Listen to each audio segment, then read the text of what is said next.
Lorsque les croyants connaissent bien leur religion, qu'ils comprennent le livre d'Allah, qu'ils comprennent la sunna de son messager sallallahu alayhi wa sallam et le confort que cela contient, alors le cœur en ressent les conseils et la guérison. Alors ils peuvent trouver du réconfort dans la religion d'Allah. Mais nous vivons dans une époque étrange. Nous l'appelons l'ère de l'information, mais pour la plupart d'entre nous, nous ne savons pas vraiment grand-chose de notre propre religion. Donc lorsque cela se produit, nous sommes très facilement la proie de Shaitan. Et quand les gens traversent des moments difficiles, Shaitan leur apporte toutes sortes de pensées. Quelqu'un est malade et il est à l'hôpital, il reçoit toutes sortes de pensées, même à propos du destin, interrogeant Allah lui-même, questionnant le destin même. Les gens perdent un emploi, ont des difficultés dans leur mariage, des difficultés dans les études, et peut-être même liées à la santé, et il est très facile de commencer à poser des questions si Allah s'en soucie ou non.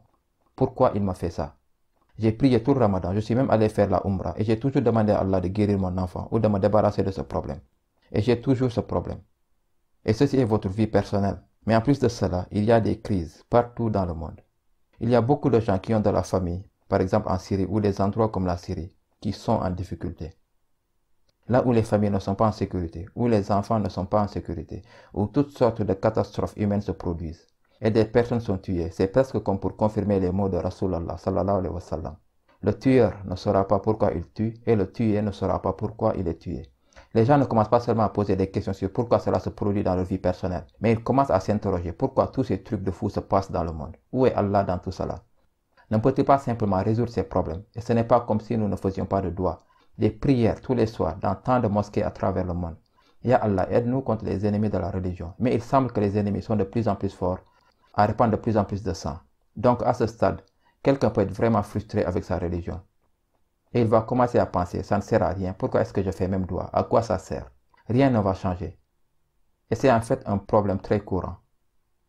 Comme résultat de ce problème, certaines choses se produisent. Pour un certain nombre de personnes, ils arrêtent complètement de prier. Inna salata tanha anil fahsha'i wal munkar. En vérité, la prière préserve de la turpitude et du blâmable. Elle vous préserve de toutes sortes de mal. Donc quand Allah dit ça, et que quelqu'un abandonne la prière, alors il prie directement pour Shaitan. Toutes sortes de mauvaises choses vont être faites et il ne comprendra même pas pourquoi il le fait. Mais il y a ceux qui ne vont pas aussi loin. Ils s'accrochent encore à la religion, mais ils s'y accrochent à peine. Vous arrivez à peine à la prière du vendredi. Même cela est un combat pour eux.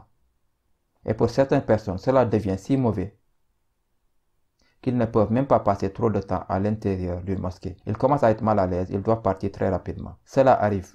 Et ainsi à propos de ces personnes, et j'en ai rencontré beaucoup, et je ne pense pas que ce soit de mauvaises personnes. Je pense cependant que certains fondamentaux n'étaient pas corrects, certaines idées, certains concepts, certains sentiments étaient mal placés.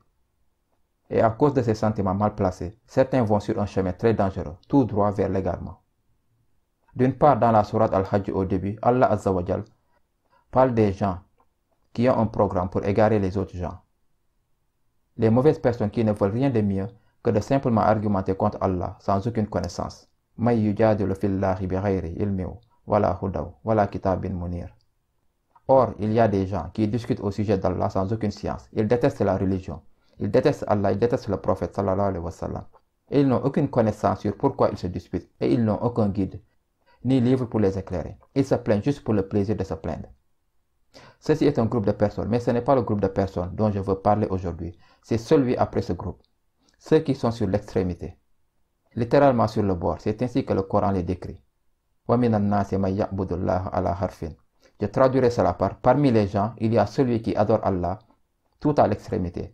Harfin est en réalité aussi le bord d'une falaise. Qu'est-ce que cela signifie? Ils ne sont pas tout à fait stables dans leur foi. Ils ont des questions sans réponse, des émotions non résolues. Comment cela se manifeste-t-il? Allah les décrit lui-même. فَإِنْ أَصَابَهُ خَيْرٌ أَطْمَأَنَّ بِهِ. S'il leur arrive un bien, ils s'en tranquillisent. Ok, Allah a réellement écouté mon doigt, donc je peux prier maintenant, je me sens mieux. وَإِنْ أَصَابَتْهُ فِتْنَةٌ. Fitna signifie une sorte d'épreuve ou quelque chose qui teste leur foi. Fitna signifie littéralement un test. Donc Allah n'a pas mis l'opposé de khayr, qui est shar. Le contraire aurait été shar. Donc vous auriez pensé à ce qu'Allah dise فَإِنْ أَصَابَهُ خَيْرٌ أَطْمَأَنَّ بِهِ وَإِنْ أَصَابَهُ شَرٌ. Non, il a dit وَإِنْ أَصَابَتْهُ فِتْنَةٌ. Pourquoi ce mot est-il important? Parce qu'Allah vont nous faire savoir que lorsque quelque chose de mauvais nous arrive, c'est simplement qu'Allah met notre foi à l'épreuve. Allah veut juste voir si vous êtes prêt à croire en lui, car il est toujours aimant.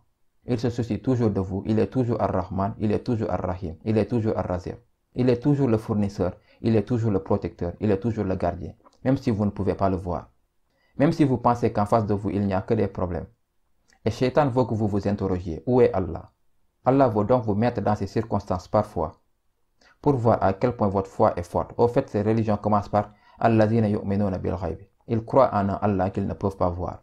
Et cela ne veut pas seulement dire que nous ne voyons pas Allah, mais nous ne voyons pas non plus le plan d'Allah. Allah ne vous laisse pas tout seul, il ne vous laisse pas seulement vivre votre vie. Il vous fait traverser une difficulté maintenant. Mais il y a une autre facilité à venir dans quelques semaines, ou quelques années, ou quelques heures, nous ne savons pas. Les choses vont-elles s'améliorer dans la minute suivante, ou les choses vont prendre 10 ans, nous ne savons tout simplement pas. وَمَا كَانَ اللَّهُ لِيُطْلِعَكُمْ عَلَى الْغَيْبِ. Allah ne va pas vous informer des plans de l'invisible. Faites-lui confiance, il vous aime plus que vous ne pourriez vous aimer vous-même. مَا يَفْعَلُ اللَّهُ بِعَذَابِكُمْ. Qu'est-ce qu'Allah a y gagné en vous punissant? Pourquoi pensez-vous qu'Allah est là pour vous punir? Allah a littéralement posé cette question à lui-même. Donc quand vous et moi passons par des épreuves, c'est en fait pour vérifier et voir, car il est facile de croire en Allah quand tout va bien. Mais c'est plus difficile de croire, en particulier certains de ces noms d'Allah auxquels nous nous accrochons dans les moments difficiles. Quand nous croyons qu'Allah est le guérisseur, que c'est lui qui possède toute guérison, et que son livre est guérison, et que vous êtes assis à l'hôpital avec une mère malade, ou avec un père malade, alors c'est très difficile de croire.